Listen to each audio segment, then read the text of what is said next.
national sports editor of the Daily Hive and its Offside Sports Vertical. Rob the Hockey Guy on Twitter. Rob Williams back here on Sick Harrison Price. How are you?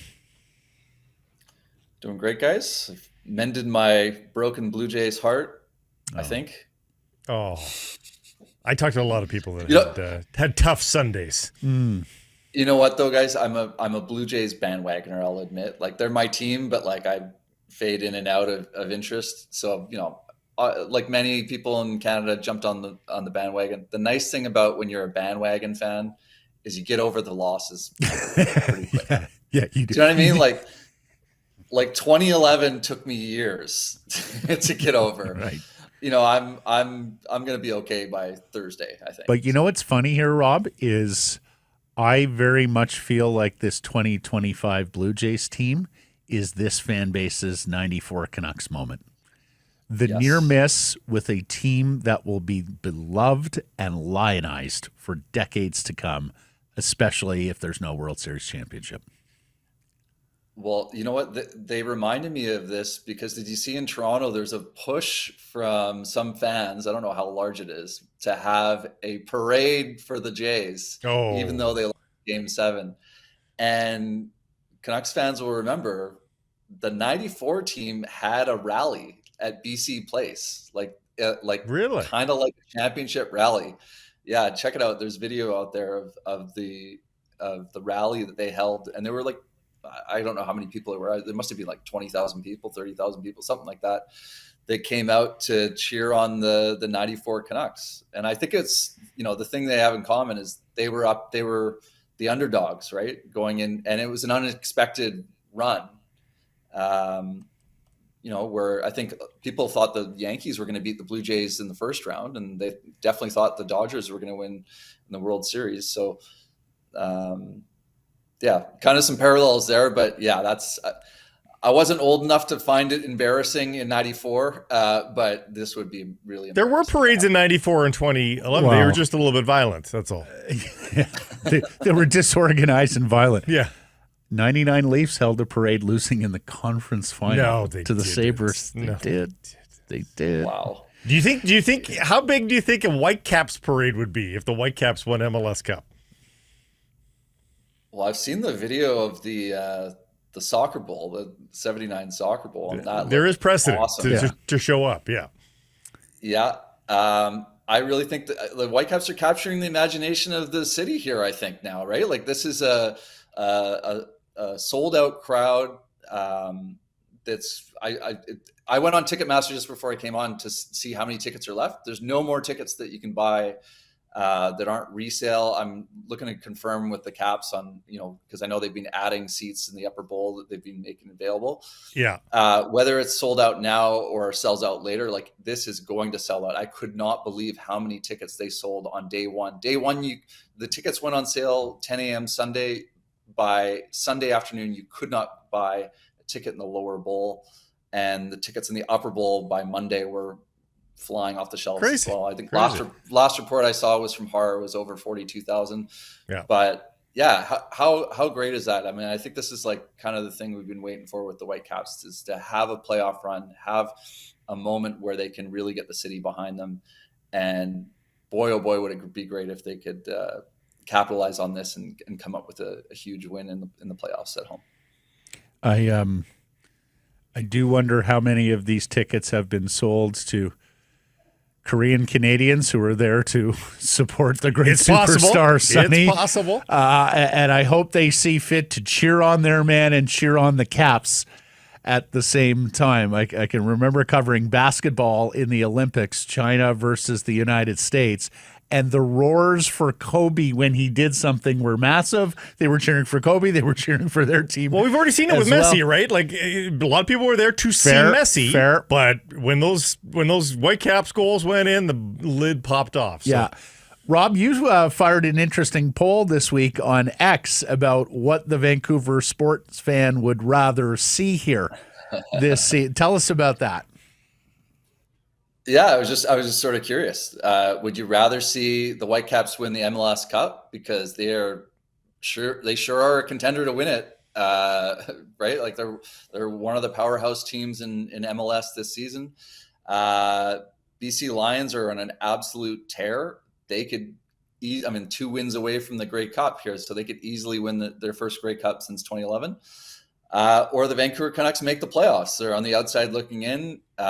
We know this is a Canucks town, but what really, if you could have one, if you only could pick one, which one are you picking? My followers picked MLS Cup, and I think I understand that. Like what a we've never seen it before. That's it. We've never seen the Whitecaps even make the conference finals, so that would be really cool. I think coming into this season, like that really seemed like like a real long shot. Like how are the we've asked questions before, like can the Whitecaps ever compete in MLS, right? Like are they just going to be the are there the haves and the have-nots, and they're just a have-not, and they're just going to be a good season for them would be compete with the big boys until the teams with the real superstars take over, right? Yeah, and I voted Whitecaps, Rob, because it's the hardest one of the three. It's the biggest rarity, right? Yeah. I know the Lions haven't won a Grey Cup in 11 years. Haven't been to the Grey Cup in 11 years. That second one's the longest CFL drought. I mean, Canucks just making the playoffs. Half the teams make the playoffs. You don't get a trophy. Like, you it's don't not get that a great trophy. Achievement, but holy cow! If the Whitecaps were to go through Sonny and Larice with LAFC, and then not to mention who they'd face in the next round, and then potentially even Lionel Messi in Miami. Can you imagine a third match? Oh my God! Blow the roof off BC place. It would be that kind of special. So. And the stakes are high here too, right? Like Don Garber, the commissioner's coming into town this week to help lobby for the Whitecaps to get their own stadium. And I always think back to the Seattle Mariners in the mid-90s when they were playing at the Kingdome, and we saw the Sonics leave because they didn't want to pay for, the government was going to pay for a new stadium for the Sonics. That nearly happened to the Seattle Mariners, and that refused to lose teams that captured the imagination of Seattle popped off in the mid-90s, and suddenly there was the political wherewithal to build what is now T-Mobile Field. And winning is it's not everything, but it sure helps, I think, to get the politicians on side, to get the city on side, to get maybe a prospective new owner on side, to get maybe just to convince the existing owners to maybe pour in more money. I think it could really help if the Whitecaps, certainly go on a long playoff run, but if they could win the MLS Cup, I wonder what that does for their future in terms of getting a new stadium built. What doesn't help is Seattle now looking for a majority investor as well. So these two Northwest teams both looking for an infusion of money. Hey, Rob, did you see that report this week that the Memphis Grizzlies and New Orleans Pelicans might be relocation candidates in the NBA? I didn't actually know. Interesting, right? I don't know that Vancouver's top of the list here. I still. Well, they want expansion money out of Vegas and Seattle. They would prefer expansion money out of Vegas and Seattle. Now, I do think Vegas and Seattle are probably your relocation destinations because I think they are markets that matter more. But I got to say, when Adam Silver first started talking about Vancouver, kind of like when Rob Manfred talks about Vancouver, I sort of dismissed it. But Silver said something that I thought was pretty interesting a little while back, where he talked about, basketball is such an international game now that they're a little less concerned about markets and more concerned about regions. Regions also perhaps being like countries. We know how big the NBA is in China right now. It's now a big part of their business. I'm just wondering if Silver has seen what took place here with the Blue Jays and went, wow, like there are a lot of sports fans in Canada. And of course, they're still called the Grizzlies, right? So we should have right of first refusal. That's sort of what I think. Yeah, exactly. That's what until they change the name. If you're going to take the team out of Vancouver because you think you've got a better idea, and then you screw up the better idea, it should be defaulted back. I heard it all free. I heard it all the time when I was on the NBA beat. Memphis for Vancouver, worst trade in NBA history. Yeah. There are no Grizzlies in Memphis, for heaven's sakes. I mean, you kept the name, much like Lakers and Los Angeles and Jazz. Alas, we know Stephen A. won't be coming here, as he once told us. Too far, too damn far. Guys, I would love nothing more to see the Grizzlies especially to come back. Give me any team. I'm not picky, but the Grizzlies especially to be able to kind of keep the history and kind of right or wrong would be so cool. I do wonder. My mind kind of wandered on this one because everyone's assumed that Seattle and Vegas would be the next two expansion cities, and once they get the new CBA all done, that was going to happen pretty quick. And Adam Silver's kind of poured cold water a little bit on that. Like, he's kind of downplayed it. I don't know if it's strategic or what, but in terms of just saying like, well, I don't know if we want to expand. And I mean, is that related to they maybe don't want to expand because they are going to move a couple teams instead?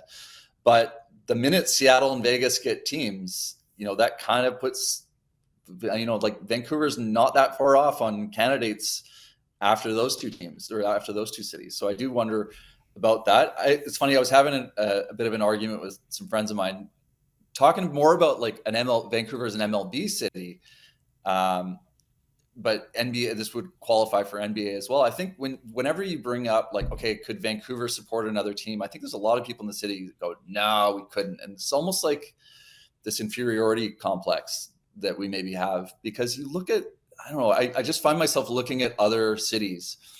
And the one I was talking to with some friends of mine was Pittsburgh. Vancouver's a little bit bigger than Pittsburgh. Is Pittsburgh like this? Does it just have so much more money than Vancouver that it can support 3 major pro teams and Vancouver can only support 1? Post-industrial there's Pittsburgh? a lot of cities. No. Like Denver has all 4 major pro sports teams. Vancouver has 1. They're similar sized cities. There's a lot of examples like this in the US. The one thing that I need to see for Vancouver to really take it serious is who's the billionaire with the deep pockets. Well, that's it. That wants to make this happen. That's what we're missing.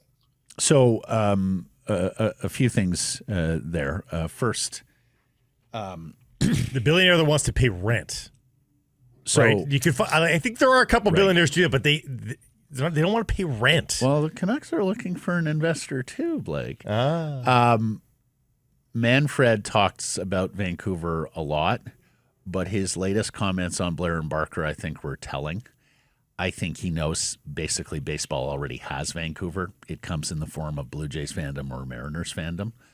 I think putting a team here would cut into some of that. Plus, a baseball stadium is a much bigger footprint than a hockey or basketball arena. We know how expensive and precious land is in this community. So, plus it would have to be it would have to have an indoor component, right? You're not playing baseball here in the spring without a fair number of rainouts. So I am very, very doubtful on baseball. I'm a little more on basketball because, hey, who knows how much longer the Aquilinis are in this game.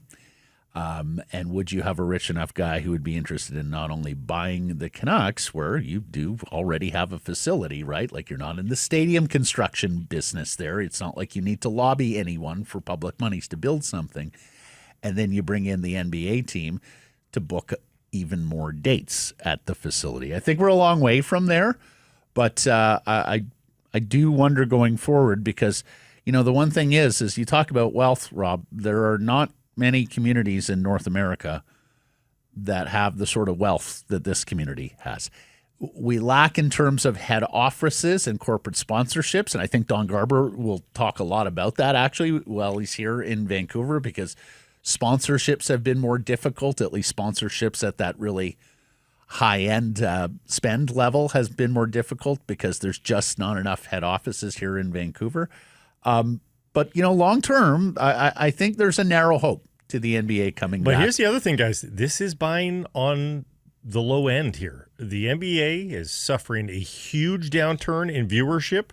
Major League Baseball's taken over as the second biggest sport in North America. Baseball just had its biggest television audience in 34 years. So if you can ever afford something that you previously couldn't afford, it might be right now in terms of NBA franchises here, Rob. I've never heard someone talk about billions of dollars in such a deal. Such a deal. Terms. It's like they're thrifting at this point. They are. If they get the Grizzlies, they are thrifting. Not to do it. Yeah. No, I know. And the Avalanche did kick tires on the Pelicans once upon a time. That's right. I believe the price tag at the time was like $350 million, and they balked. So they're not the droids you're looking for. But if, in fact, they fail to find a guy to buy out Paolo and it becomes a situation where they are on the block, the Canucks Sports Entertainment is on the block, I do wonder whether that opens a narrow channel. Okay, I got to ask you about the Canucks here. Rob, 7-7 going into tonight's game with the Blackhawks. Glass half full, glass half empty.